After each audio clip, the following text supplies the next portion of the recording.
Libro 8. Desechados todos los errores, encendido con los consejos de Simpliciano, con los ejemplos de Victorino, de Antonio, de los dos magnates y de otros siervos de Dios, después de una gran contienda y lucha con la concupiscencia, y una dificultosa deliberación, amonestado con una voz divina. Y leídas las palabras de San Pablo en la epístola a los Romanos, cap 13 y 14, se convirtió todo a Dios, imitándole a Lipio y alegrándose mucho su madre. Capítulo 1. Determina Agustín ir a verse con Simpliciano, movido del deseo de disponer y arreglar mejor su vida. 1. Justo es, Dios mío, que yo recuerde y confiese las misericordias que habéis usado conmigo, y os muestre en acción de gracias mi reconocimiento. Penetrados y llenos de vuestro amor todos mis huesos, deben clamar, diciendo, Señor, ¿quién hay semejante a vos? Pues rompisteis mis lazos y prisiones, corresponda yo ofreciendo sacrificio de alabanza. Voy a referir el modo con que me los rompisteis para que oyéndolo todos aquellos que os adoran, digan, bendito sea el Señor en el cielo y en la tierra, grande y maravilloso es su nombre. Todas vuestras palabras se me habían quedado impresas en el corazón y me hallaba cercado y sitiado de vos por todas partes. Yo estaba muy cierto de vuestra vida eterna, pues aunque la había visto confusamente y como por un espejo, no me había quedado duda alguna acerca de la existencia de una sustancia incorruptible por haber dimanado y procedido de ella todas las demás sustancias, y ya no deseaba estar más certificado de vos, sino estar más firme y constante en vos.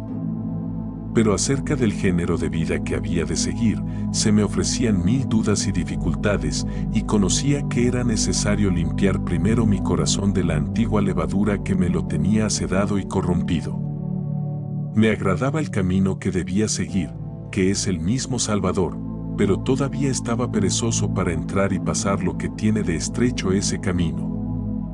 Vos, Señor, me inspirasteis entonces el pensamiento, que a mí me pareció bueno y oportuno, de ir a verme con Simpliciano, que le tenía por el fiel siervo vuestro, y resplandecía en él vuestra divina gracia.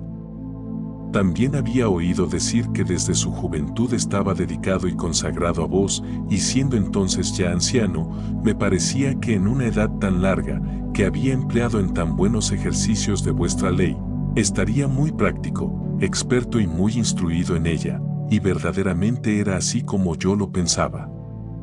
Por eso quería yo que me dirigiese y después de comunicarle mis deseos, me manifestase qué modo de vida sería el más a propósito a quien se hallaba en la disposición que yo tenía para seguir vuestra ley, observando aquel método que él me señalase.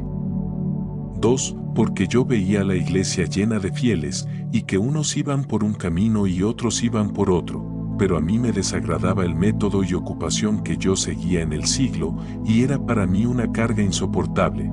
Después que cesaron de inflamarse, como solían, mis deseos, con la esperanza de adquirir honra y dinero, para tolerar aquella sujeción y servidumbre tan gravosa.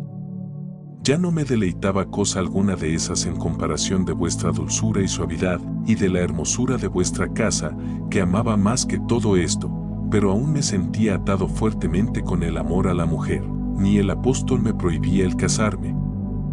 Aunque me exhortaba a lo mejor y más perfecto, queriendo principalmente y deseando que todos los hombres fuesen libres como él lo era.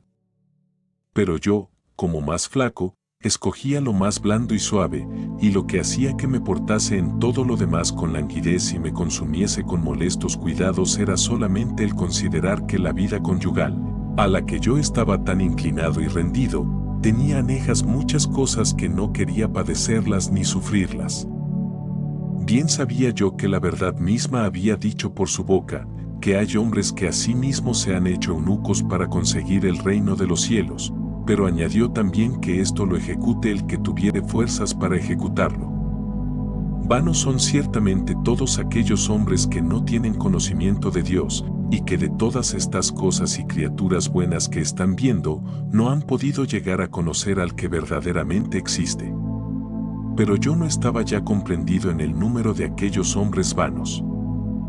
Ya había pasado más adelante de aquella vanidad e ignorancia, y por la contestación de todas vuestras criaturas, había hallado que vos erais nuestro Creador, juntamente con vuestro divino Verbo, por el cual creasteis todas las cosas, el cual eternamente dimanando de vos es Dios, que con vos y el Espíritu Santo no hace más que un solo Dios verdadero. Hay otra clase de gentes impías y pecadoras, que habiendo conocido a Dios no le glorifican como a Dios, ni le dan las gracias que le son debidas. También en esta impiedad había yo caído, pero vuestra diestra me recibió y levantó, y además de sacarme de aquel atolladero, me puso en lugar acomodado y propio para que convaleciese de tan peligrosa caída, porque me hicisteis saber aquella sentencia en que dijisteis al hombre: mira que la piedad es verdadera sabiduría, y también aquella otra: no quieras parecer sabio, porque los que dicen que son sabios, ellos mismos se hacen necios. Por lo cual es cierto que ya había hallado aquella perla preciosa, que había de comprarse vendiendo cuanto tuviese, pero aún no me resolvía a ejecutarlo. Capítulo 2. De cómo Victorino, célebre orador romano, se convirtió a la fe de Jesucristo. 3. Fui, pues, a buscar a Simpliciano, que había sido padre espiritual de Ambrosio, ya entonces obispo, por cuanto en el bautismo le había conferido vuestra gracia, a quien amaba Ambrosio verdaderamente como a padre. Le hice relación de mis extravíos y de los rodeos y errados caminos por donde había andado. Luego le dije cómo había leído algunos libros de los platónicos, traducidos al latín por Victorino, que en los años anteriores fue profesor de retórica en la ciudad de Roma, y que según había oído murió cristiano. Él se alegró mucho y me dio el parabién de que no hubiese ido a dar con las obras de otros filósofos, que están llenas de falsedades y engaños, propios de una ciencia enteramente mundana, pero en estos otros libros a cada paso y de todos modos se insinúa y da a conocer a Dios y su divino Verbo. Después, para exhortarme a la humildad de Cristo, escondida a los sabios y revelada a los pequeñuelos, me propuso el ejemplo de Victorino 73, a quien él había tratado muy familiarmente cuando estuvo en Roma, y me refirió de él lo que no pasaré en silencio, porque contiene grandes motivos para alabar vuestra divina gracia, como es justo y debido ejecutarlo. Contóme, pues, como aquel doctísimo anciano y sapientísimo en todas las ciencias y artes liberales, que había leído tantas obras de filósofos y las había criticado e ilustrado, que había sido maestro de tantos nobles senadores, que por la excelencia de su sabiduría y doctrina mereció y obtuvo que se le erigiese una estatua en la plaza pública de Roma, que es lo más glorioso que hay para los ciudadanos de este mundo, que hasta aquella edad tan avanzada había adorado y venerado los ídolos, y concurrido a celebrar las fiestas y sacrificios sacrílegos, con que casi toda la romana nobleza inspiraba ya entonces y enseñaba a todo el pueblo los monstruos de todos los dioses egipcios, y entre ellos también a Anubis 74 con figura de perro, los cuales en alguna ocasión tomaron las armas contra Neptuno, Venus y Minerva, deidades de Roma. Y ella suplicaba ahora a aquellos mismos dioses contra quienes había peleado y a quienes había vencido 75, que finalmente por espacio de tantos años había defendido todas estas idolatrías con su famosa elocuencia, siendo ya anciano, no se avergonzó de humillarse como un párvulo, para ser marcado por siervo de vuestro Hijo Jesucristo, y renacer como nuevo infante en la fuente del bautismo, doblando su cuello al yugo de la humildad evangélica y sujetándose a llevar en su frente la señal de la cruz, tenida antes por oprobio.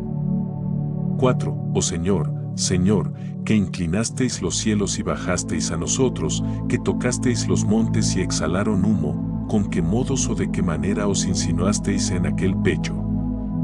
Leía él, según me contó Simpliciano, la Sagrada Escritura y buscaba con grandísimo cuidado todas las obras que trataban de la religión cristiana, instruyéndose en ellas, y decía a Simpliciano, aunque no públicamente, sino en secreto y en confianza de amigo, sábete que yo ya soy cristiano, a lo que Simpliciano respondía: yo no lo creeré ni te contaré entre los cristianos, hasta que te vea en la iglesia de Cristo.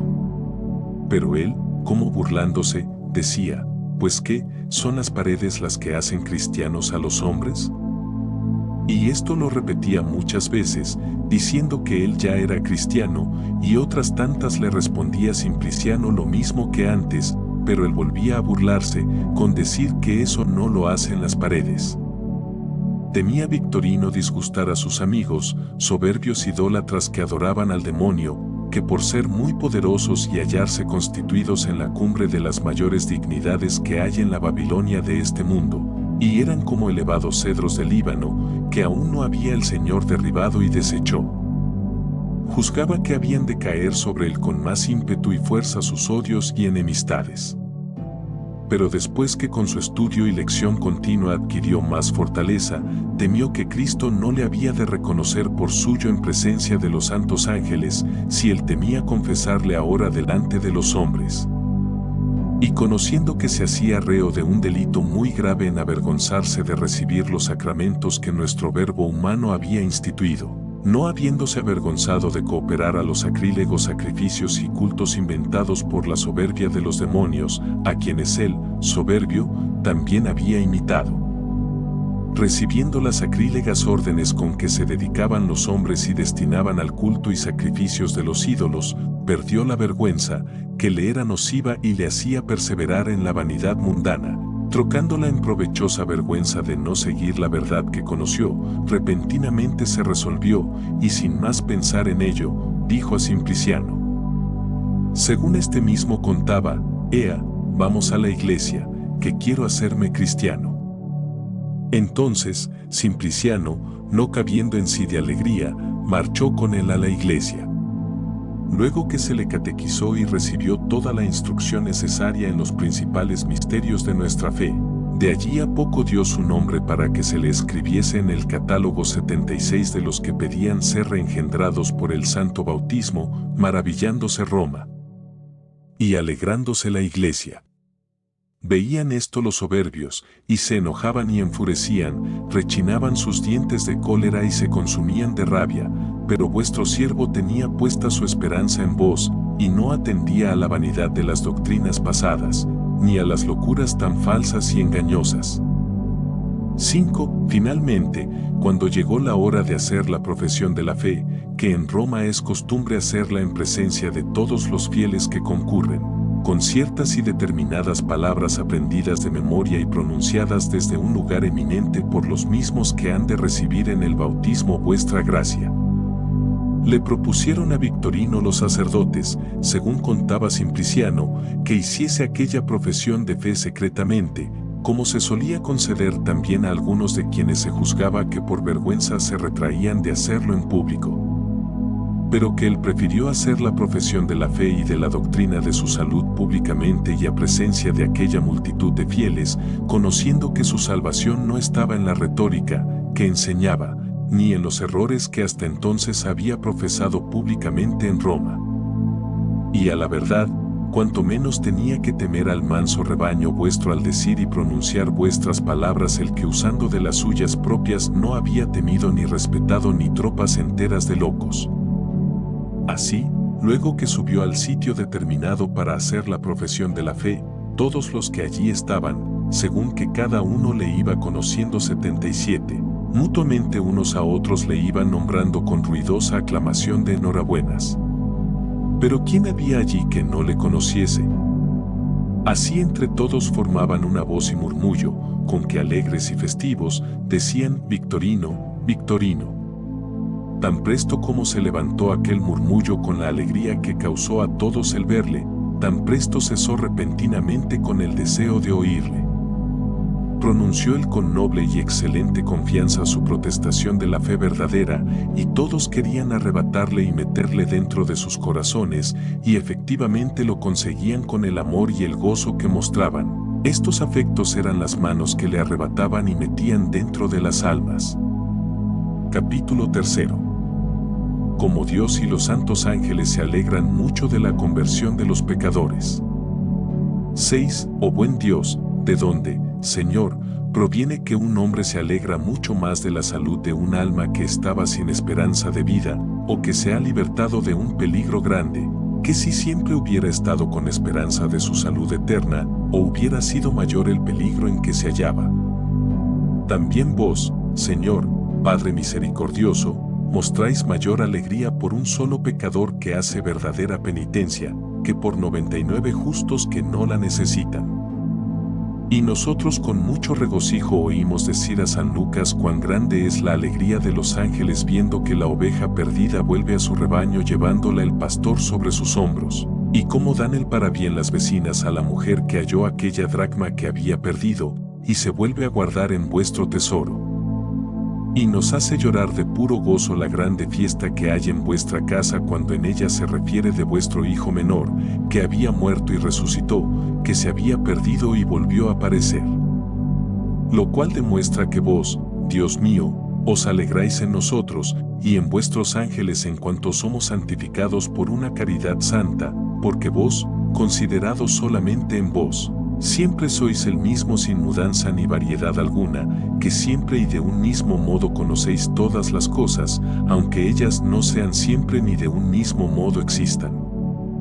7. Pues ¿qué es, Dios mío, lo que pasa en el alma cuando se alegra mucho más con las cosas que amas y las cosas que amas si las halla o recobra, que si siempre las hubiera poseído sin perderlas? Y esto mismo lo contestan también las demás cosas, todas llenas de testimonios y ejemplos que lo comprueban, clamando y diciendo, así sucede, así es. Triunfa un emperador cuando ha vencido, y no venciera si no hubiera peleado, y cuanto mayor fue el peligro en la batalla, tanto es mayor en el triunfo la alegría. Acomete una tempestad a los navegantes, y al verse amenazados del naufragio, todos se ponen pálidos del miedo de la muerte, que consideran cercana, pero serénase el cielo y tranquilízase el mar, y todos se regocijan sumamente, porque también sumamente temieron. Cae enferma una persona amada, y el pulso indica una calentura maligna y peligrosa, con lo cual todos los que desean su salud enferman igualmente, en cuanto a la pena y sentimiento que tienen en su alma. Hállase mejor y fuera de peligro, pero todavía no se ha restablecido ni ha recobrado sus antiguas fuerzas, y ya se alegran mucho más de aquella mejoría que de la salud y robustez que antes gozaba. Aún los mismos deleites comunes y ordinarios de la vida humana los consiguen los hombres mediante algunos disgustos y molestias, no de las imprevistas y que les sobrevienen sin quererlas, sino procuradas y buscadas voluntariamente y de propósito. No hay deleite en el comer y beber, sin que preceda la molestia del hambre y de la sed, y por esto los bebedores de vino comen algunos bocadillos salados, con que se excita una sequedad y ardor molesto, que con beber se apaga, y al apagarse deleita. También es costumbre bien establecida que las mujeres tratadas de casar no las entreguen sus deudos y parientes a los que han de ser sus maridos inmediatamente que se hayan desposado, para que suspirando por ellas algún tiempo mientras son sus esposos, las amen y estimen más cuando maridos. 8. Esto mismo sucede en el deleite que es torpe y execrable, esto mismo en el que es lícito y permitido, esto mismo en la más pura, honesta y sincerísima amistad, y finalmente, esto mismo sucedió en la conversión de aquel que estaba muerto y resucitó, que se había perdido y pareció. Siempre a la mayor alegría precede mayor molestia. Más de que proviene esto, Dios y Señor mío, cuando vos no solamente sois para vos mismo un sumo gozo inalterable y eterno, sino también algunas criaturas reciben de vos y en vos una alegría y felicidad perpetua? ¿En qué consiste que en las cosas de acá abajo hay esta alternativa de atrasos y adelantamientos, de enemistades y reconciliaciones?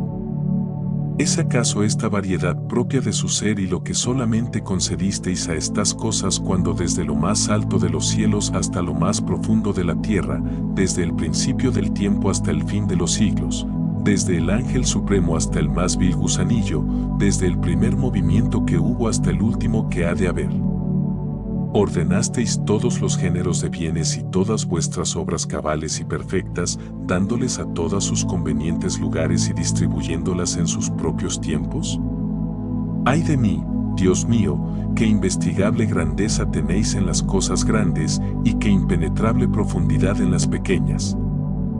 Vos nunca os apartáis de vuestras criaturas, y con todo eso, apenas andamos lo bastante para llegar a vos. Capítulo 4. ¿Por qué razón debemos alegrarnos más con la conversión de aquellos pecadores que son personas nobles y principales?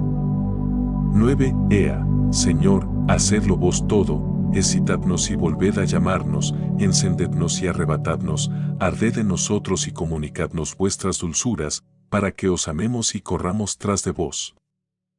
¿No es cierto que vuelven a vos muchos que estaban en un abismo de ceguedad más profundo que aquel en que se hallaba Victorino, y se acercan a vos y son iluminados, recibiendo aquella luz que a los que la reciben les da juntamente potestad para hacerse hijos vuestros?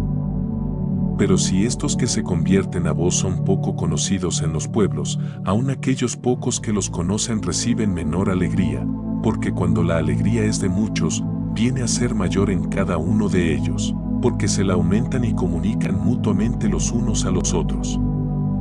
A esto se añade que la conversión de los muy conocidos y famosos es de grande peso y autoridad para que muchos procuren su salvación y vengan también muchos a seguir su ejemplo. Por esto aun aquellos que los han precedido se alegran mucho con la conversión de semejantes sujetos, porque la alegría que reciben no es por ellos solos, sino por todos los demás que han de imitarlos.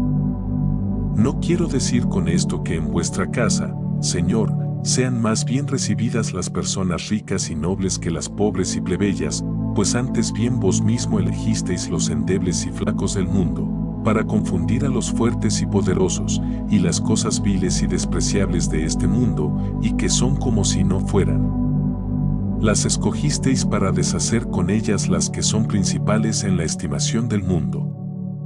Pero no obstante esta doctrina, el mismo apóstol, por cuya boca nos enseñasteis estas verdades, el cual se llama a sí mismo el menor de vuestros apóstoles, teniendo antes el nombre de Saulo, quiso tomar el de Pablo 78, para blasón y señal de aquella grande victoria que consiguió.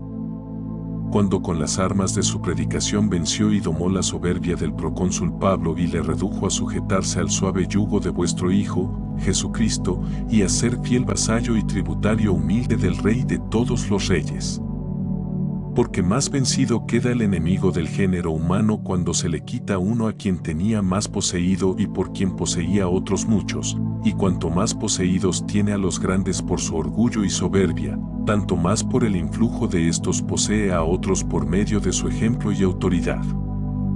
Por eso, cuanto más gustosamente se consideraba el estado presente de Victorino, cuya alma había sido antes un castillo inexpugnable de que el demonio se había señoreado y de cuya lengua se había servido como de grande y aguda saeta para matar a muchos, tanto mayores demostraciones de gozo y alegría debían hacer vuestros hijos los fieles. Viendo al fuerte aprisionado ya por nuestro Rey poderoso, 159 que después de quitarle los despojos que había hecho y las armas de que se había servido, lo lavó y purificó todo, para que no solamente se pudiese emplear en honor vuestro, sino también ser útil y provechoso para cualquier obra buena.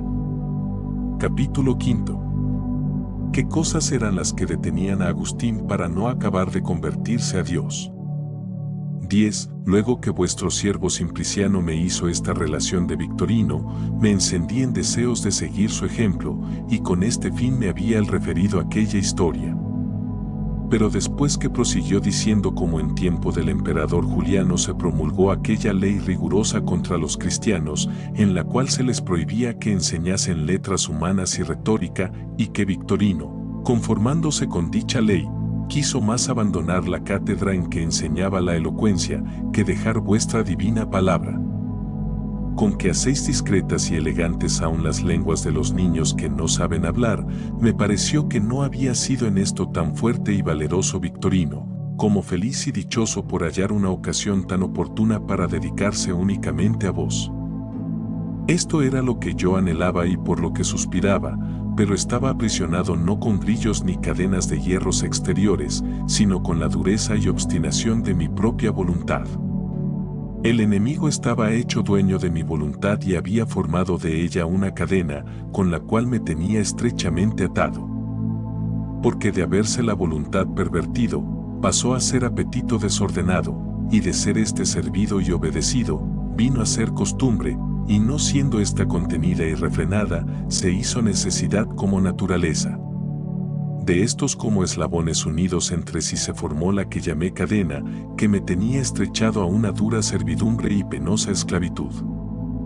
Y aquella nueva voluntad que comenzaba yo a tener de serviros graciosamente y gozar de vos, Dios mío, que sois el único y verdadero gozo, no era bastante fuerte todavía para vencer la otra voluntad primera, que con el tiempo se había hecho robusta y poderosa.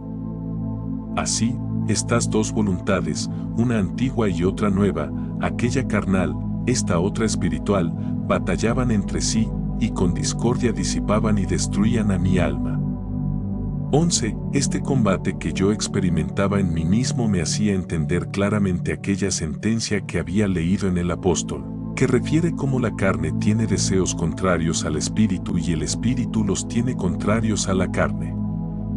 Yo, verdaderamente, era el que obraba en uno y otro deseo, pero más estaba yo en aquel que aprobaba en mí mismo, que en el otro, que en mí desaprobaba, por cuanto en este mi voluntad no obraba con la misma eficacia, pues por la mayor parte más era padecerlo, con repugnancia y violencia, que ejecutarlo espontáneamente. Pero ello es cierto que yo había sido la causa de estas superiores fuerzas que la costumbre tenía contra mí, pues queriendo yo, había llegado a un estado en que no quisiera hallarme. Y siendo esto así, ¿cómo pudiera con razón quejarme del estado en que me veía, siendo una pena justa que corresponde al que peca? Ya no me podía valer aquella excusa con que antes solía persuadirme a mí mismo que el no acabar de despreciar el mundo y dedicarme a serviros consistía en que aún no estaba cierto de haber hallado la verdad, porque entonces ya lo estaba. Más atado todavía a las cosas de la tierra, rehusaba alistarme en vuestra sagrada milicia, y tanto temía librarme de todos los impedimentos que me lo estorbaban cuanto debiera temer el no estar libre de ellos. 12. Así, con la pesada carga de las cosas del mundo me hallaba gustosamente oprimido, como sucede con un pesado sueño, así como los pensamientos con que meditaba en vos eran semejantes a los esfuerzos que hacen para despertar los que están muy dormidos, que no pudiendo vencer aquella gana vehemente de dormir, vuelven a sumergirse en lo profundo del sueño. Y del mismo modo que no hay hombre alguno que quisiese estar siempre durmiendo, enseñándonos el buen juicio que es mejor velar que dormir, mas esto no obstante, dilata algunas veces el hombre el sacudir el sueño, cuando le tiene rendido, ocupados y entorpecidos sus miembros. Y aunque le desagrada dormir tanto y sea llegada la hora de levantarse, vuelve a tomar el sueño con más gusto, así yo estaba muy cierto de que era mejor entregarme a vuestro amor que rendirme a mis deseos y apetitos. Aquello me agradaba, pero sin acabar de vencerme y estotro tanto me deleitaba, que me ataba. No tenía verdaderamente que responderos cuando os dignabais decirme por el apóstol, levántate de ese profundo sueño en que te hallas, acaba de salir de entre los muertos y recibirás la luz de Jesucristo. Y como por todas partes me hacíais conocer que todo cuanto me decíais era verdad, convencido de ella no tenía absolutamente que responder, sino aquellas palabras lentas y soñolientas, luego al punto, sí, luego al instante, déjame estar otro ratito. Pero este luego no tenía término y el déjame otro ratito iba muy largo. En vano me deleitaba en vuestra ley con mi alma, que es el hombre interior, porque otra ley que reside en los miembros corporales repugnaba y contradecía a la ley de mi espíritu y me llevaba cautivo a la del pecado, la cual estaba en los miembros de mi cuerpo. Porque ley es del pecado la fuerte violencia de una costumbre que arrastra y sujeta al alma a pesar suyo, en justa pena de haber ella caído voluntariamente en aquella costumbre. Pues hallándome en tan miserable estado, ¿quién me había de librar del cuerpo de esta muerte, sino vuestra divina gracia por los méritos de Jesucristo Señor nuestro? Capítulo 6. Cuéntale Ponticiano la vida de San Antonio Abad. 13. También quiero referir el modo con que me librasteis de aquel lazo estrechísimo con que el deseo de mujer me tenía fuertemente atado y de la servidumbre en que me tenían los cuidados y negocios seculares, para alabar por ello vuestro nombre, Dios y Señor mío, mi amparo y redentor. Vivía yo padeciendo siempre mayores congojas, y todos los días suspiraba en vuestra presencia, frecuentaba vuestra iglesia cuanto me lo permitían los negocios y ocupaciones que tenía sobre mí y bajo de cuyo peso gemía. Estaba conmigo Alipio, desocupado entonces, y sin tener que trabajar en su empleo y facultad de jurista, después de haber sido 3 veces asesor del magistrado, y aguardando otros a quienes vender sus pareceres y consejos. Así como yo vendía la elocuencia, si alguna se puede comunicar con enseñarla. Nebridio no pudo negar a nuestra amistad el encargarse de sustituir en la cátedra de gramática que tenía Verecundo, familiarísimo amigo nuestro y ciudadano de Milán, el cual deseaba mucho, y lo pedía encarecidamente por la ley de nuestra amistad, que alguno de nosotros le ayudase fielmente en aquel ministerio, porque lo necesitaba en extremo. Nebridio, pues, aunque se encargó de esto, no fue movido de interés, ni por el deseo de mayores conveniencias, porque si él quisiera aprovecharse para eso de su literatura, las hubiera logrado mucho más ventajosas, sino que por ser él un amigo dulcísimo y suavísimo. No quiso desatender nuestra súplica sino condescender a nuestro ruego por este acto de su benevolencia. Se portaba Nebridio en aquel cargo con gran prudencia y cautela, precaviéndose de ser conocido de los grandes y poderosos del mundo y evitando todo lo que por causa de ellos pudiera inquietar a su espíritu, al cual quería tener libre y desembarazado de otros asuntos, para emplearle cuantas más horas pudiesen inquirir, en leer o en oír alguna cosa perteneciente a la sabiduría. 14. Un día, pues, estando ausente Nebridio, no me acuerdo por qué causa, vino a nuestra casa, donde estábamos Alipio y yo, un paisano nuestro, porque era natural de África, llamado Ponticiano, sujeto principal 79 y distinguido en palacio, y no sé por cierto qué era lo que nos quería. Sentámonos para hablar, y sobre una mesa de juego que había delante de nosotros había por casualidad un libro. Viole Ponticiano, lo tomó, lo abrió y halló que eran las cartas de San Pablo, lo que le sorprendió mucho, porque él juzgó que sería alguno de los libros de retórica, cuya profesión me agobiaba y consumía. Entonces él se sonrió hacia mí, mirándome como quien se complacía y me daba la enhorabuena, pero extrañando y admirándose de que cogiéndome desprevenido hubiese encontrado delante de mí aquel libro, y ese único y solo, pues él era fiel cristiano, y muy a 162 menudo acudía a vuestra iglesia, Dios mío, donde postrado ante vuestra divina majestad, os hacía frecuentes y largas oraciones. Así fue que habiéndole yo dicho que aquellas escrituras me ocupaban con preferencia a todo otro cuidado, comenzó a hablarnos de Antonio, monje de Egipto, cuyo nombre era famoso y celebrado entre vuestros siervos, aunque hasta entonces había sido ignorado de nosotros. Viendo el que esta especie nos era tan nueva, se detuvo y extendió más en la plática, para hacernos conocer a tan grande hombre, de quien estábamos enteramente ignorantes, admirándose el de esta ignorancia nuestra.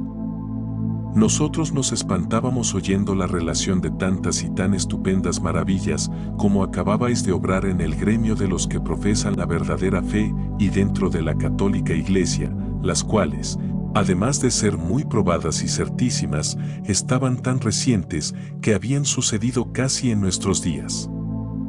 Por eso nos admirábamos a un tiempo nosotros y Ponticiano, nosotros, por ser aquellas cosas tan grandes y extraordinarias, y él, porque eran para nosotros tan nuevas e inauditas. 15. De aquí vino a parar su conversación en tratar de los muchos monjes congregados en los monasterios, de las costumbres y método de vida que observan los que siguen más de cerca vuestra divina ley, y finalmente de los muchos penitentes, virtuosos y santos varones que poblaron las soledades del yermo. De todo lo cual no sabíamos nosotros cosa alguna. Y no solo esto, sino que en la misma Milán, fuera de los muros de la ciudad, había un monasterio lleno de buenos y virtuosos frailes 80, de cuya dirección y sustento cuidaba el obispo Ambrosio, y tampoco lo habíamos sabido. Proseguía Ponticiano hablando aún del mismo asunto, y nosotros le oíamos con atención y silencio, contándonos entre otras cosas que hallándose una vez en la ciudad de Tréveris, mientras que el emperador asistía al espectáculo de los juegos circenses que se tenían después del mediodía. Se había salido con otros 3 amigos y compañeros suyos a pasear por unas huertas que estaban contiguas a los muros de la ciudad y que estando en ellas se pusieron a pasear de 2 en 2, según los combinó entre sí la casualidad. Ponticiano con uno de ellos echó por una parte y los otros 2 echaron por otra y se fueron alejando los unos de los otros. Los primeros, siguiendo su paseo sin rumbo ni camino determinado, vinieron a parar en una pobre casilla en que habitaban algunos de vuestros siervos que profesan la pobreza de espíritu, de los cuales es el reino de los cielos, y allí encontraron un libro en que estaba escrita la vida del santo abad Antonio. Comenzó a leerla el uno de ellos y comenzó también a admirarse y encenderse en devoción. Al mismo tiempo que leía, iba pensando en abrazar aquel género de vida para emplear la suya en serviros a vos únicamente, dejando todos los empleos y ocupaciones del siglo, donde eran aquellos 2 compañeros agentes 81 de negocios. Y repentinamente lleno de un amor santo y religioso pudor, enojándose contra sí mismo, volvió los ojos para mirar al otro amigo suyo, hablándole de este modo: ruégote, hombre, que me digas, ¿a dónde aspiramos y pretendemos llegar nosotros con todas nuestras fatigas y trabajos? ¿Qué es lo que buscamos? ¿Cuál es el fin con que seguimos a la corte? ¿Podrá nuestra esperanza prometerse mayor fortuna en palacio que llegar a ser amigos del emperador y que hay en ese punto que no sea frágil, de corta duración y lleno de peligros? ¿Y por cuántos peligros hay que pasar precisamente para llegar a ese peligro más grande? ¿Y cuánto tiempo fuera necesario para conseguir eso, siendo así que si quiero ser amigo de Dios, en este mismo instante lo puedo ser? Dichas estas palabras, y como atribulado con el proyecto que había concebido de mudar de vida, volvió los ojos al libro, y conforme iba leyendo, se iba mudando en su interior, a donde solamente vuestros ojos podían penetrar, y su alma se iba desnudando de los afectos del mundo, como se mostró después. Porque mientras leyó y se agitó su corazón con las olas de varios afectos y pensamientos, dio algunos grandes sollozos y suspiros, y conoció claramente lo que le estaba mejor, y determinó seguirlo, y hecho ya amigo vuestro, habló de esta suerte al otro amigo suyo: yo estoy ya enteramente separado de todo lo que hasta ahora fue el objeto de nuestras esperanzas, estoy resuelto a servir a Dios y quiero comenzar desde este punto, y en este mismo sitio. Si tú no te hallas en estado de seguir mi ejemplo, no quieras oponerte a mi designio. El otro le respondió que quería serle compañero en tan digna servidumbre y en recibir el gran premio que le corresponde. Así, quedándose entrambos a ser vuestros siervos, comenzaron a edificar la torre de perfección evangélica con el caudal que tenía proporcionado para la obra, y consistía en dejar todas las cosas del mundo y seguiros a vos. Mientras tanto, Ponticiano y su compañero, que se paseaban por otras partes de la huerta, después de haberlos andado buscando algún tiempo, llegaron a aquella misma casilla, y habiéndolos hallado, les dijeron que ya era hora de volverse, porque se iba acabando la tarde. Pero ellos, después de referirles la determinación y propósito que tenían y el modo con que había comenzado aquella voluntad, y llegado a ser firme resolución, les suplicaron que si no querían quedarse a acompañarlos, no les molestasen tirando a disuadirlos. Mas estotros, no moviéndose con nada de esto a mudar su método antiguo, se lloraron a sí mismos por verse tan poco fervorosos, como Ponticiano refería, y después de darles piadosas enhorabuenas por su determinación y encomendarse a sus oraciones, llevando el corazón inclinado a lo terreno, se volvieron a palacio, quedándoseles otros 2 en la casilla con sus corazones fijados en el cielo. Y es de notar que estos 2 estaban ya desposados, y luego que sus esposas supieron aquella determinación de los que habían de ser sus maridos, imitaron su ejemplo y consagraron a vos, Dios mío, su virginidad. Capítulo 7. Como interiormente se deshacía Agustín, al oír esta relación de Ponticiano. 16. Todo esto nos contaba Ponticiano, y mientras él lo estaba refiriendo, vos, Señor, me obligabais a que volviese en mí y me considerase, haciendo que todo el feo semblante de mi mala vida, que yo había echado a las espaldas por no verme, se me pusiese delante de mí, para que viese cuán feo era, cuán descompuesto y sucio, manchado y lleno de llagas. Yo me veía y me horrorizaba y no tenía a dónde huir de mí mismo. Si procuraba apartar de mí la vista, prosiguiendo Ponticiano su relación, volvíais a ponerme enfrente de mí y hacíais que me viese y me mirase a mí mismo, para que claramente conociese mi maldad y la aborreciese. Bien la conocía yo, pero disimulaba, pasaba por ella y la olvidaba. 17. Sin embargo, en aquella ocasión, cuanto más me encendía en amor de aquellos de quienes oía tan santos y saludables ejemplos, porque enteramente se habían entregado a vos para que los sanarais, tanto más me abominaba y aborrecía a mí mismo, comparándome con ellos. Porque ya habían pasado muchos años, creo que eran 12, desde que a los 19 de mi edad, habiendo leído el Hortensio de Cicerón, me sentí excitado al amor y deseo de la verdadera sabiduría, pero desde entonces había ido dilatando el dedicarme a investigarla, mediante el desprecio de toda felicidad terrena.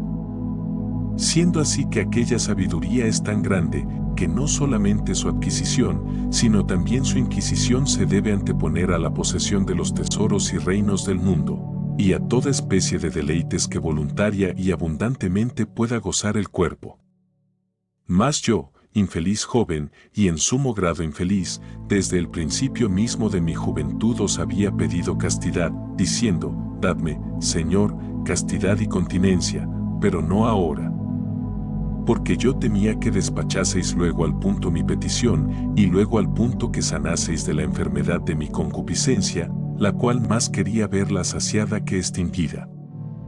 Y además de eso, había yo seguido las torcidas sendas de una religión y doctrina supersticiosa y sacrílega, no de suerte que asintiese a ella con certidumbre, sino prefiriéndola a las demás doctrinas ciertas, las cuales en vez de investigarlas con piedad, las impugnaba con ojeriza y encono. 18. También antes me había parecido que el motivo que me hacía diferir de día en día el seguiros a vos únicamente, despreciando la esperanza del siglo, era porque no se me descubría alguna cosa cierta hacia donde pudiese yo enderezar los pasos de mi vida.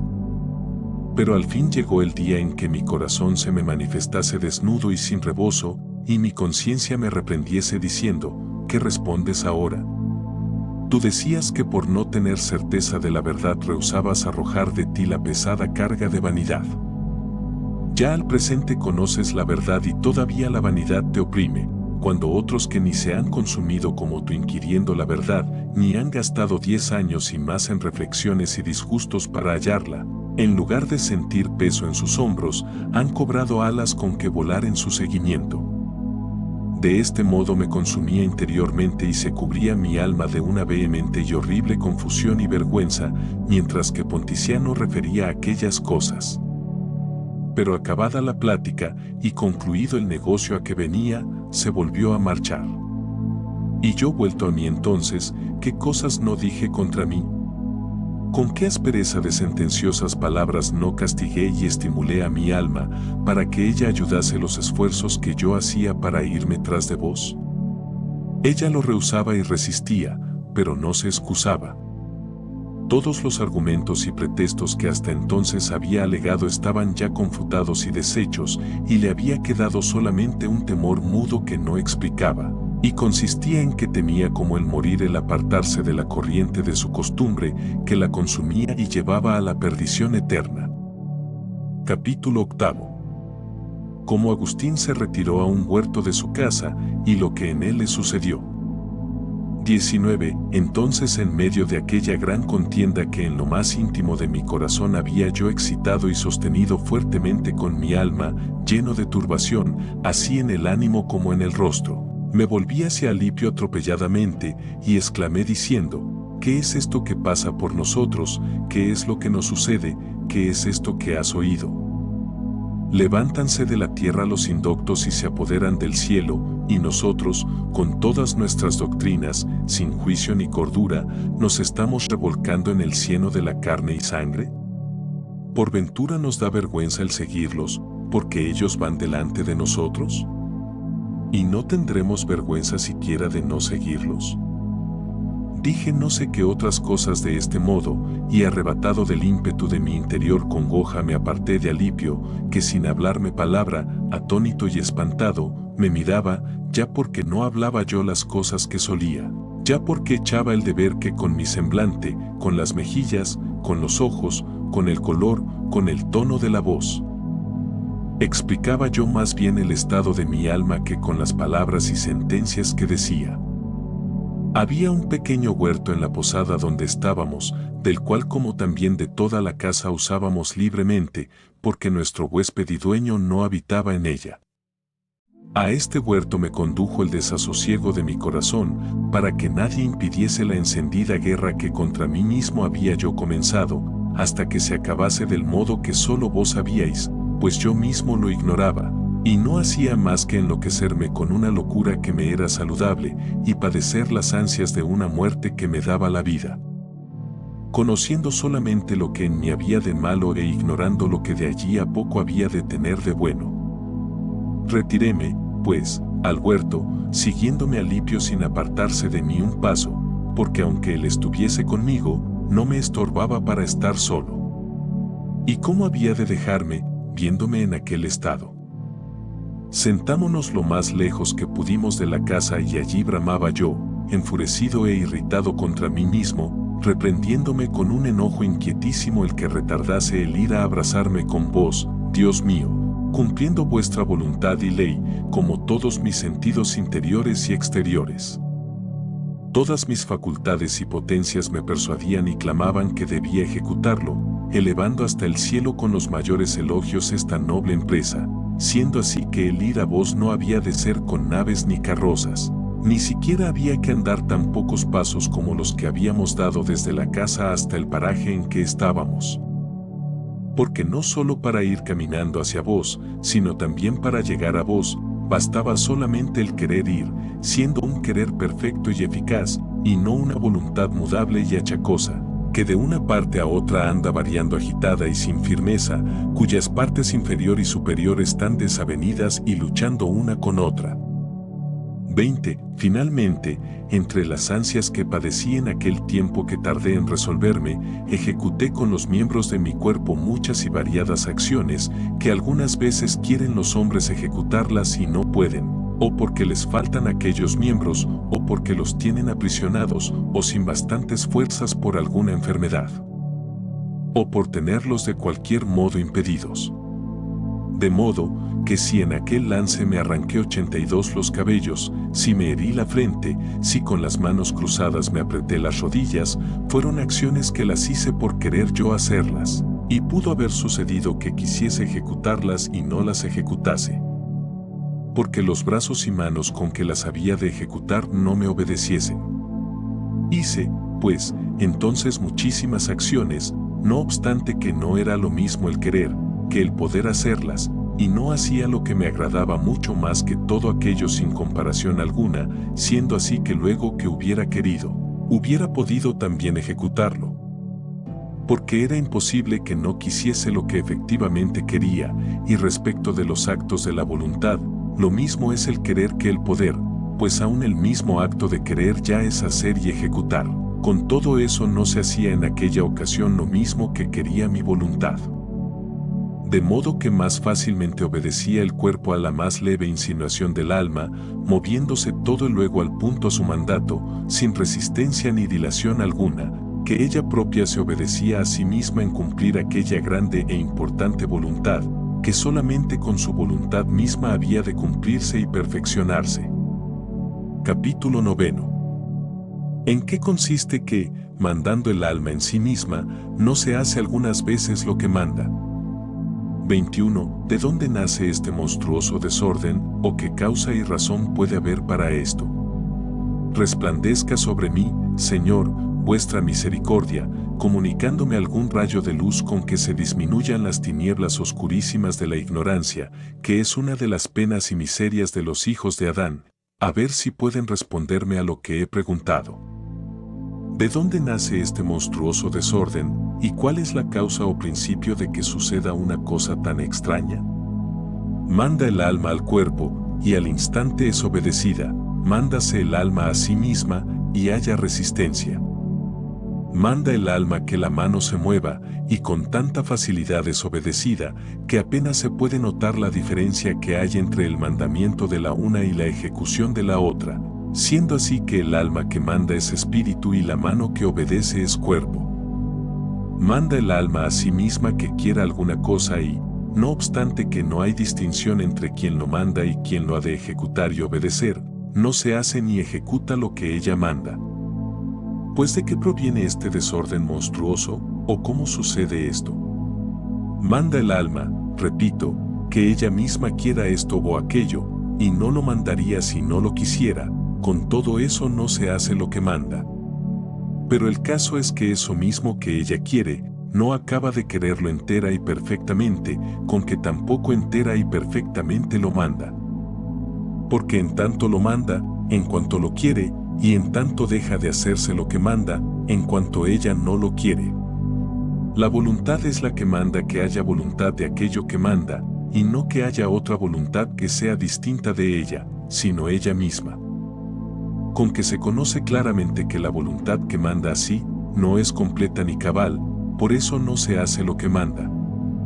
Porque si fuera la voluntad entera y perfecta no tendría que mandar querer, porque esta voluntad actual o este querer ya estaría hecho, ya lo habría.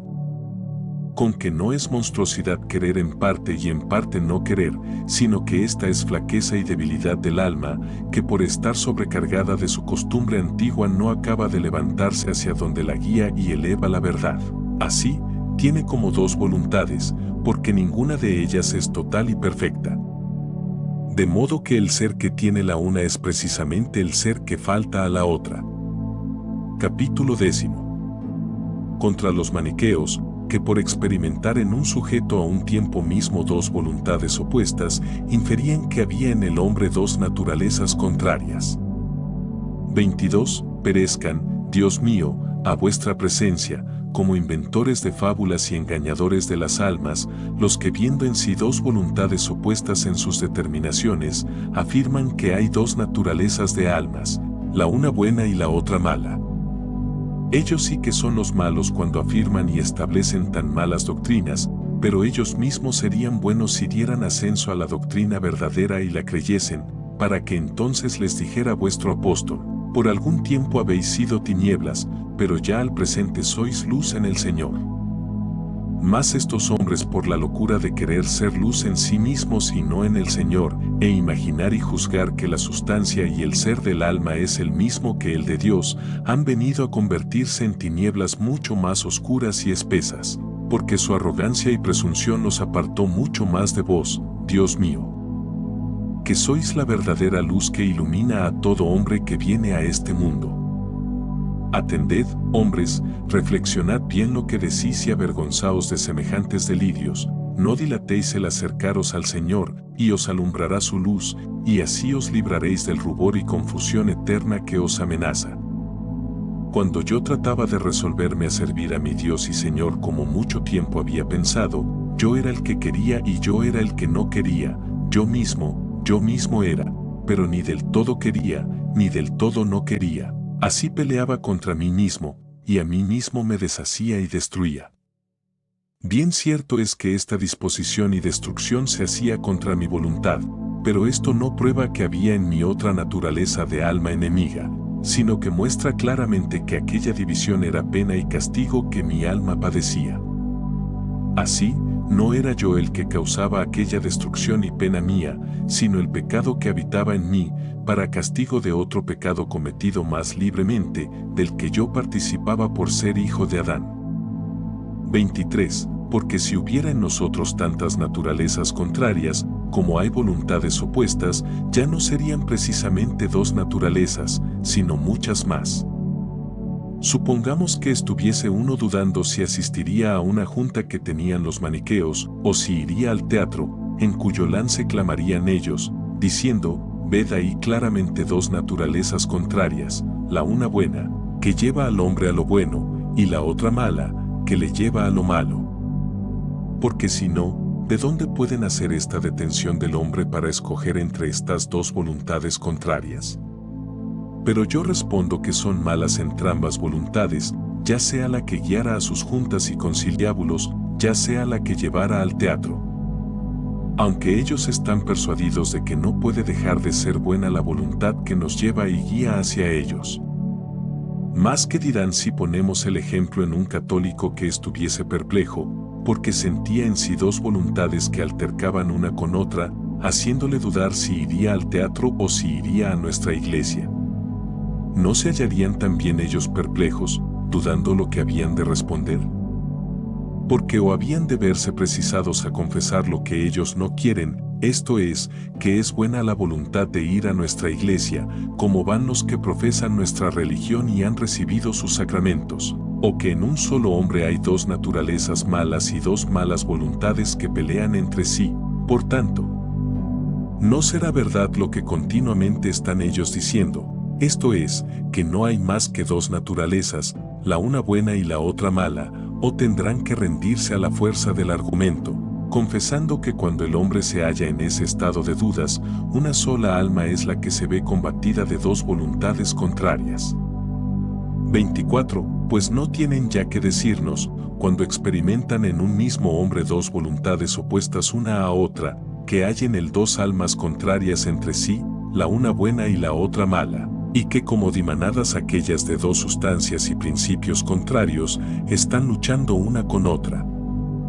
Porque vos, Dios mío, que sois la suma verdad, los reprobáis, redarguís y convencéis con el ejemplo de dos voluntades opuestas, que una y otra sean malas, como cuando uno está dudando si dará la muerte a otro con un veneno o con un puñal, si entrará a destruir esta heredad ajena o la otra de más allá, suponiendo que no puede destruir entrambas. Si gastará el dinero en lujuria, 169, o si le guardará con avaricia, si irá al circo o si irá al teatro cuando entrambas fiestas se dan en un mismo día al pueblo.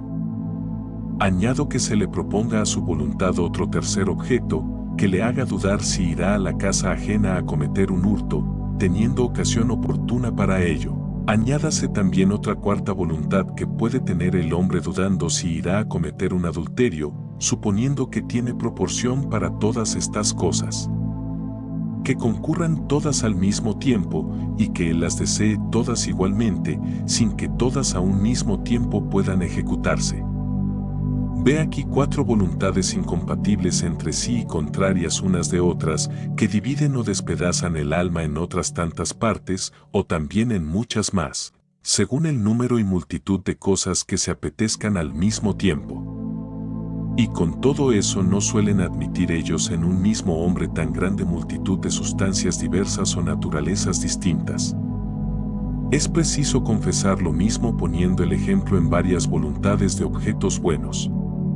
Porque si yo les pregunto si es bueno divertirse un hombre en leer al apóstol, si será bueno entretenerse en cantar con devoción algún salmo, y finalmente, si será bueno también conferenciar y tratar de las verdades del Evangelio, me responderán que es bueno emplearse en cualquiera de estas cosas.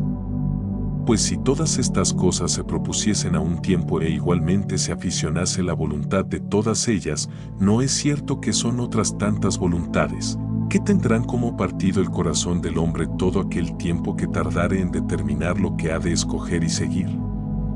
Con que todas estas voluntades son buenas, y no obstante pelean entre sí, hasta que el hombre escoja una cosa sola, a la cual se determine toda la voluntad, hecha ya una, la que antes estaba dividida en muchas. Lo mismo sucede cuando por una parte el deseo de los bienes eternos eleva nuestro corazón hacia el cielo y, por otra, el deleite de los bienes temporales le abate hacia la tierra, porque entonces el alma que quiere lo uno y lo otro es una misma, pero ni lo uno ni lo otro lo quiere con toda su voluntad, por eso se siente despedazar cruelmente. Ya por la verdad que la incita a que anteponga aquello primero, ya por la costumbre que le impide que deponga lo segundo. Capítulo 11. Lucha que experimentaba Agustín entre el cuerpo y el espíritu. 25. De este modo me veía enfermo y atormentado, reprendiéndome a mí mismo con mucha mayor aspereza que la acostumbrada y dando vueltas y más vueltas en los mismos lazos que me oprimían, hasta que se acabase de romper todo aquello por donde estaba aprisionado, que era ya muy poco, pero no obstante me tenía aún preso. Y vos, Señor, usando conmigo de una severidad llena de misericordia, allá en lo interior de mi alma me estimulabais para que me diese prisa, redoblándome los azotes que padecía del temor y la vergüenza, para que no cesase en procurar romper aquello poco y tenue que restaba de mis prisiones, no sea que volviese a rehacerse y fortificarse.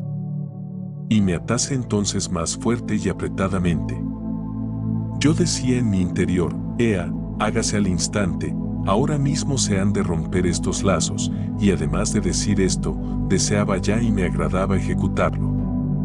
Ya casi lo hacía, y realmente lo dejaba de hacer, pero no volvía a caer y enredarme en los antiguos lazos, sino que estaba parado junto a ellos, como tomando aliento para acabar de romperlos. Volvía a procurar con más esfuerzo llegar a aquel estado que deseaba, y casi estaba ya en él, casi ya le tocaba, casi ya le tenía, pero real y verdaderamente ni estaba en él, ni le llegaba a tocar, ni le tenía, por no acabar de resolverme a morir para todo lo que es muerte y solo vivir a la verdadera vida. Porque tenía mayor poder sobre mí lo malo acostumbrado que lo bueno desusado. Finalmente, cuanto más se iba acercando aquel instante de tiempo en que había de ser ya muy otro, tanto me causaba mayor miedo y espanto, pero no me hacía retroceder ni apartarme del intento, sino suspenderme y detener el paso. 26. Las cosas más frívolas y de menor importancia, que solamente son vanidad de vanidades, esto es, mis amistades antiguas, esas eran las que me detenían, y como tirándome de la ropa parece me decían en voz baja, ¿pues qué, nos dejas y nos abandonas? Desde este mismo instante no hemos de estar contigo jamás. Desde este punto nunca te será permitido esto ni aquello.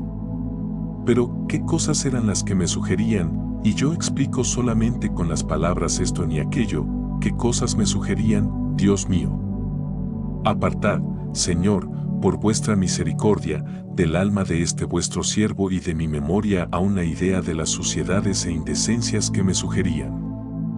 Pero ya las oía tan escasamente, que era mucho menos de la mitad respecto de antes, ni me contradecían como antes cara a cara, sino como murmurando a espaldas mías, siguiendo mis pisadas y como llamándome y tirándome por detrás para que volviese a mirarlas.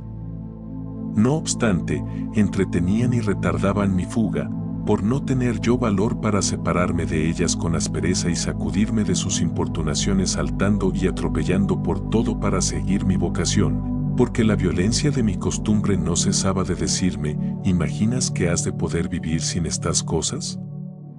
27. Pero esto me lo decía ya con gran tibieza, porque por aquella misma parte hacia donde tenía puesta mi atención y a donde me daba miedo el pasar, se me descubría la excelente virtud de la continencia, que se me representaba con un rostro sereno, majestuoso y alegre, con cuya gravedad y compostura honestamente me halagaba para que llegase a donde ella estaba y desechase enteramente todas las dudas que me detenían. Además de esto extendía sus piadosos brazos para abrazarme y recibirme en su seno, lleno de gran multitud de continentes, con cuyo ejemplo me alentaba.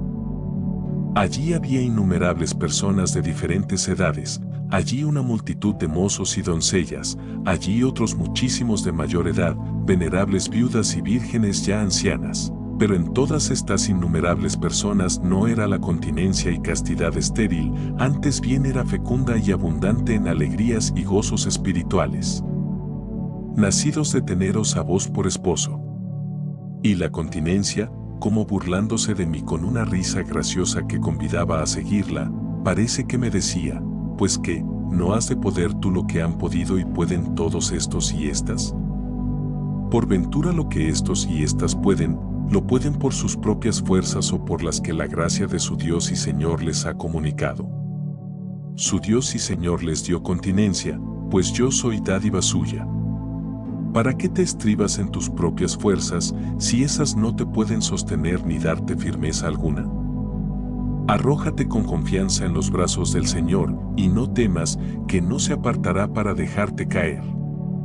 Arrójate seguro y confiado, que Él te recibirá en sus brazos y te sanará de todos tus males.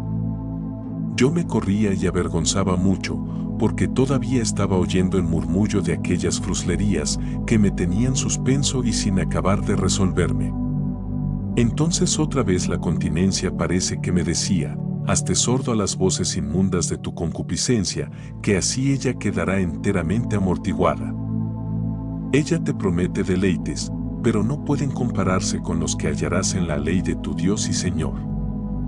Toda esta contienda pasó dentro de mi corazón, batallando interiormente yo mismo contra mí mismo. En tanto Alipio, que no se apartaba de mi lado, aguardaba silenciosamente a ver en qué venían a parar los desusados movimientos y extremos que yo hacía. Capítulo 12. Cómo se convirtió de todo punto, amonestado de una voz del cielo.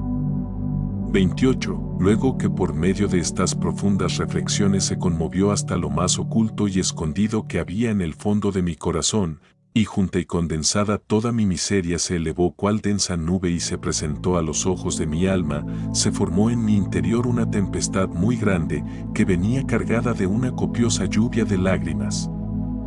Para poder libremente derramarla toda y desahogarme en los sollozos y gemidos que le correspondían, me levanté de donde estaba con Alipio, conociendo que para llorar me era la soledad más a propósito, y así me aparté de él cuanto era necesario, para que ni aun su presencia me estorbase.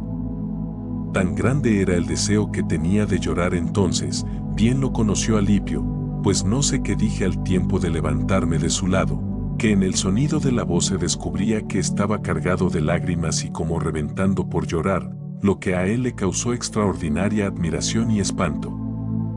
Y le obligó a quedarse solo en el mismo sitio en que habíamos estado sentados. Yo fui y me eché debajo de una higuera, no sé cómo ni en qué postura me puse, mas soltando las riendas a mi llanto, brotaron de mis ojos 2 ríos de lágrimas, que vos, Señor, recibisteis como sacrificio que es de vuestro agrado. También hablando con vos decía muchas cosas entonces, no sé con qué palabras, que si bien eran diferentes de estas, el sentido y concepto era lo mismo que si dijera: y vos, Señor, ¿hasta cuándo? ¿Hasta cuándo habéis de mostraros enojado? No os acordéis ya jamás de mis maldades antiguas. Porque conociendo yo que mis pecados eran los que me tenían preso, decía a grito con lastimosas voces: ¿hasta cuándo? ¿Hasta cuándo ha de durar el que yo diga, mañana y mañana? Pues ¿por qué no ha de ser desde luego y en este día? ¿Por qué no ha de ser en esta misma hora el poner fin a todas mis maldades? 29. Estaba yo diciendo esto y llorando con amarguísima contrición de mi corazón, cuando he aquí que de la casa inmediata 83 oigo una voz como de un niño o niña, que cantaba y repetía muchas veces: toma y lee, toma y lee. Yo, mudando de semblante, me puse luego al punto a considerar con particularísimo cuidado si por ventura los muchachos solían cantar aquello o cosa semejante en alguno de sus juegos, y de ningún modo se me ofreció que lo hubiese oído jamás. Así, reprimiendo el ímpetu de mis lágrimas, me levanté de aquel sitio, no pudiendo interpretar de otro modo aquella voz, sino como una orden del cielo, en que de parte de Dios se me mandaba que abriese el libro de las epístolas de San Pablo y leyese el primer capítulo que casualmente se me presentase. Porque había oído contar del santo abad Antonio, que entrando por casualidad en la iglesia al tiempo que se leían aquellas palabras del Evangelio: vete, vende todo lo que tienes y dalo a los pobres, y tendrás un tesoro en el cielo, y después ven y sígueme, él las había entendido como si hablaran con él determinadamente y, obedeciendo a aquel oráculo, se había convertido a voz sin detención alguna. Yo, pues, a toda prisa volví al lugar donde estaba sentado Alipio, porque allí había dejado el libro del apóstol cuando me levanté de aquel sitio. Tomé el libro, lo abrí y leí para mí aquel capítulo que primero se presentó a mis ojos, y eran estas palabras: no en banquetes ni embriagueces, no en vicios y deshonestidades, no en contiendas y emulaciones, sino revestíos de nuestro Señor Jesucristo, y no empleéis vuestro cuidado en satisfacer los apetitos del cuerpo. No quise leer más adelante, ni tampoco era menester, porque luego que acabé de leer esta sentencia, como si se me hubiera infundido en el corazón un rayo de luz clarísima, se disiparon enteramente todas las tinieblas de mis dudas. 84. 30. Entonces cerré el libro, dejando metido un dedo entre las hojas para anotar el pasaje, o no sé si puse algún otro registro, y con el semblante ya quieto y sereno, le signifiqué a Alipio lo que me pasaba. Y él, para darme a entender lo que también le había pasado en su interior, porque yo estaba ignorante de ello, lo hizo de este modo. Pidió que le mostrase el pasaje que yo había leído, se lo mostré y él prosiguió más adelante de lo que yo había leído. No sabía yo qué palabras eran las que seguían, fueron estas: recibid con caridad al que todavía está flaco en la fe. Lo cual se lo aplicó así y me lo manifestó. Pero él quedó tan fortalecido con esta especie de aviso y amonestación del cielo, que sin turbación ni detención alguna se unió a mi resolución y buen propósito, que era tan conforme a la pureza de sus costumbres, en que había mucho tiempo que me llevaba él muy grandes ventajas. Desde allí nos entramos al cuarto de mi madre, y contándole el suceso como por mayor, se alegró mucho desde luego, pero refiriéndole por menor todas las circunstancias con que había pasado, entonces no cabía en sí de gozo, ni sabía qué hacerse de alegría, ni tampoco cesaba de bendeciros y daros gracias, Dios mío, que podéis darnos mucho más de lo que os pedimos y de lo que pensamos, viendo que le habíais concedido mucho más de lo que ella solía suplicaros para mí por medio de sus gemidos y afectuosas lágrimas. Pues de tal suerte me convertisteis a vos, que ni pensaba ya en tomar el estado del matrimonio ni esperaba cosa alguna de este siglo, además de estar ya firme en aquella regla de la fe, en que tantos años antes 85 le habíais revelado que yo estaría. Así trocasteis su prolongado llanto en un gozo mucho mayor que el que ella deseaba, y mucho más puro y amable que el que ella pretendía en los nietos carnales que de mí esperaba.